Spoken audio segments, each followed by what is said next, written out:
tùm cắt bà nó ôn vèo xôn đập bay vèo áo cách bà thay vô mọ êm mọ phong ôn nam nên là mọ lụa rạp phong đã chọc là mọ rồi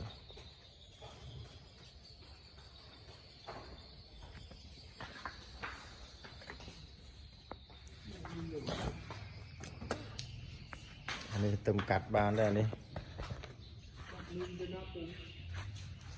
nông nông rồi đây tùm cắt bàn đây xôn mà pay pi xôn pay pi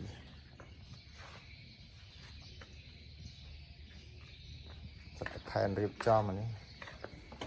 stir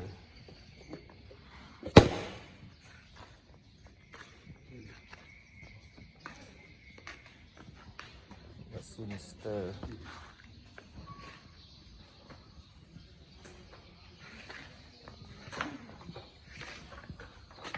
cái tia xín này tưởng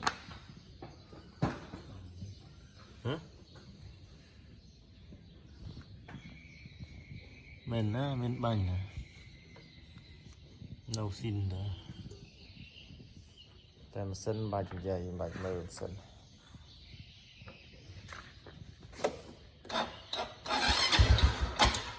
đề đó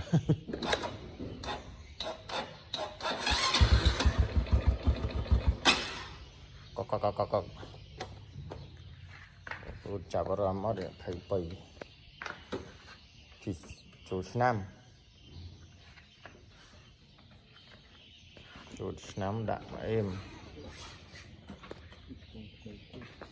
lần chào cho lần ơi chào cho lần bật thay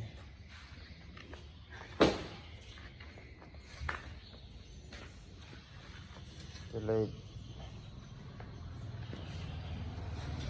chập ròm tại tông ban đó áo rồi đào này sừng